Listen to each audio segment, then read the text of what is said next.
Hey guys, Jason here. So about a week ago, I gave you a new metal tone playing a new amp sim. Well, it's new for me anyway. So it's Neural DSP's Fortin NTS amp sim. Now, in last week's video, you saw what that sounded like, or you heard rather, with my 6-string guitar. That was more of a thrash metal feel to it. This week, as I promised you, you're gonna hear what it sounds like using my 7-string.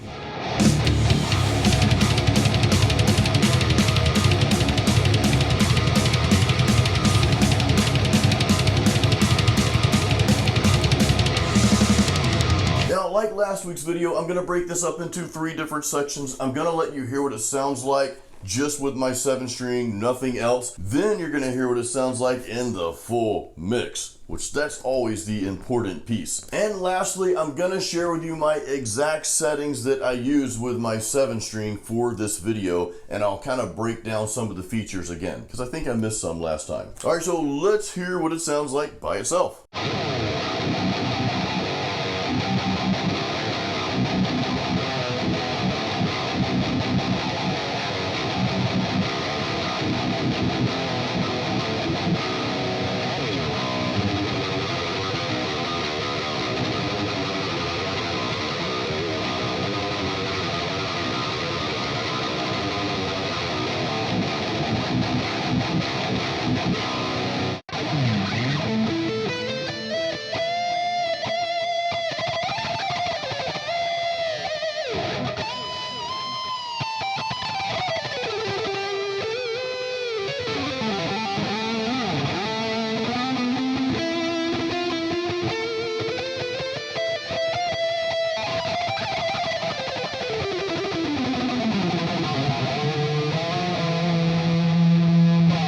Alright, so that was pretty cool, but now for the important part. Let's hear what the Fortin NTS sounds like with the 7-string in the full mix.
Alright guys, now I'm going to go through my exact amp settings with you. So I've got a screenshot here of the Fortin NTS interface, and this is the amp, which this amp looks really awesome, man. I mean, you see the tubes and all that stuff lighting up, so it just looks cool, and hey, that helps, it motivates us, right? So my settings are very similar to what I used last week. Now you guys know my settings are always simple. I don't do anything like overly complex. You know, I'm kind of like a plug in and play type dude. I just want to be able to dial in a good tone very quickly, and I can do that with this amp. So I know I went over these last week. Again, these are very similar to what I used on the 6-string demo of the Fortin NTS. So the cool thing is, if you missed last week's video, I encourage you to go back and watch that, because you'll hear what it sounds like with the 6-string, more of a thrash metal style.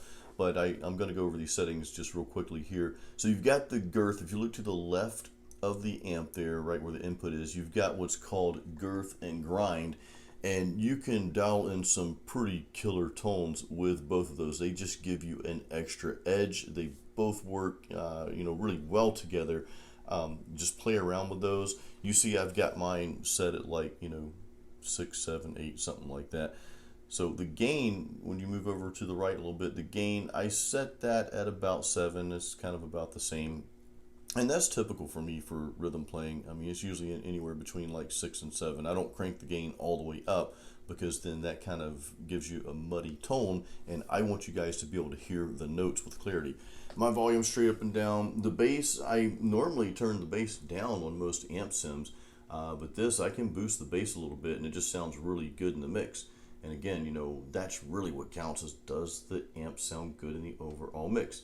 So you guys can see my mids and trebles. I'm not going to go through these one by one, although I do put a little bit more mids on this amp than I normally do on other amp sims and amps in general. This amp just seems to sound better with a little boost in the mids. Now channel 2, that's more of like the less gain or clean channel. I haven't really dug into that. I'm going to do a video on that at some point. So if you move over to the right more, you've got your depth, your presence, and then your master. No, not master of puppets, your master volume. Hey, it's kind of the same thing.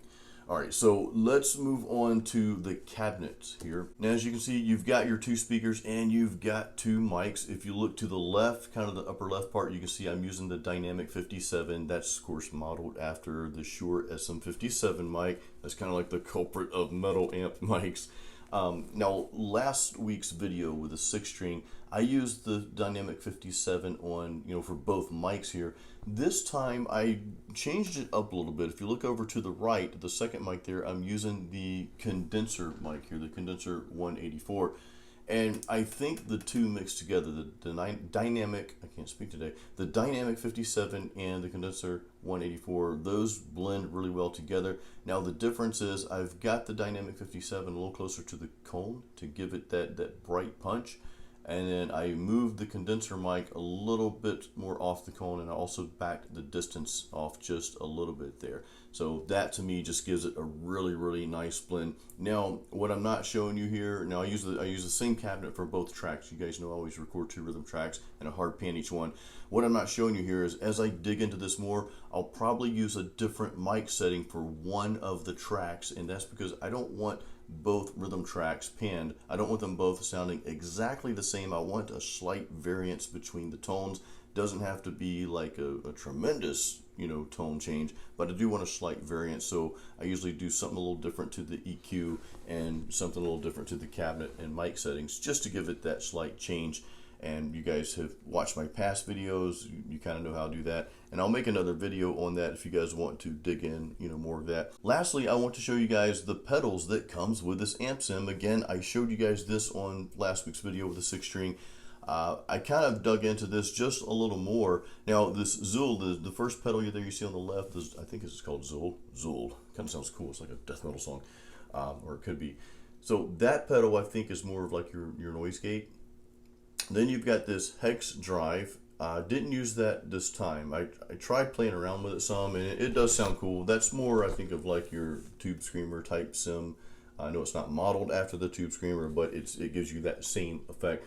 I didn't use that. Instead, I used this grind pedal, and this is just more, I really don't know what it is, to be honest with you, but I turned it on and, you know, it sounded good. And that's kind of how I approach things. I'm like, let let me just mess around with some of the settings, press some buttons, and whatever sounds cool, that's what I'm keeping. So that's the settings. So guys, I want you to do me a favor and comment below. I want you to tell me what you think and what your opinion is on the Fortin NTS using the 7-string, specifically the full mix. I want to know your thoughts on the full mix, on how that sounded to you. Now, I've got an agenda here. The reason I'm asking you is because you're going to help me determine what I'm using for my album that I've been creating. Actually, I've already got the guitar tracks laid for it, and when I came upon the Fortin NTS, I'm like, holy crap, man, this thing sounds pretty awesome. I'm actually considering re-recording my guitar tracks using this amp simulator. So, you know, let me know what you guys think, because your opinion is gonna have a huge weigh-in on what I use for this album, which I'm planning on rolling that out here in June of this year, 2019. So guys, thank you so much for watching my video. I appreciate your support, and until the next video, as always, keep it metal.